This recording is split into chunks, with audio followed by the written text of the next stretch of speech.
उस हमारी संस्कृति का आचरण, उसके आदर्श बने हमारे पूर्वजों का मन में गौरव और कृति में विवेकपूर्ण अनुसरण तथा यह सब जिसके कारण संभव हुआ, उस हमारे पवित्र मातृभूमि की भक्ति, यह मिलकर हमारी राष्ट्रीयता है। विविधताओं के संपूर्ण स्वीकार और सम्मान के साथ हम सबको एक माल में मिलाने वाली यह भारतीय संस्कृति, यह राष्ट्रीयता है। इसको हम हिंदू राष्ट्रीयता कहते हैं। यही हमारे लिए हिंदू राष्ट्रीयता है। किसी को हिंदू शब्द से आपत्ति है, वो हिंदवी कहे, भारतीय कहे, आर्य कहे, जो कुछ है, ये सारे समानार्थी शब्द है, हम लोग जानते हैं। परंतु इस राष्ट्रीयता का स्पष्ट स्वरूप निर्देशित करने वाला एक ही शब्द हमको मिलता है, वो है हिंदू।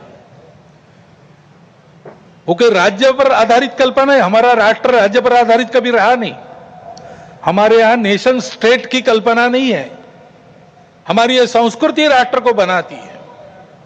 राज्य आते जाते रहते हैं, राष्ट्र निरंतर विद्यमान रहा है।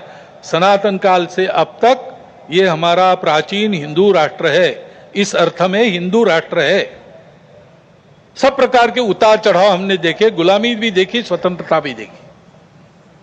हम सदैव विद्यमान है और इसलिए हिंदू समाज का बल संपन्न होना, शील संपन्न होना, संगठित होना इस देश के एकता, एकात्मता, सुरक्षा और विकास की गारंटी है। क्योंकि हिंदू समाज सनातन काल से यहां चलते आया है, वो इस देश का उत्तरदायी समाज है, रिस्पॉन्सिबल सोसाइटी है। और सौभाग्य से इस संस्कृति के और धर्म के कारण ऊपरविद के अनेकविध नाम और रूपों को देखकर, दुनिया की विविधता को देखकर मनुष्यों में बंटवारा और अलगाव खड़ा करने वाली हम और वो, अस एंड देम, इस मानसिकता से ये समाज पूर्णतः मुक्त था, मुक्त है और मुक्त रहेगा। वसुधैव कुटुंबकम की उदार विचारधारा का पुरस्कर्ता और संरक्षक यही समाज रहा है।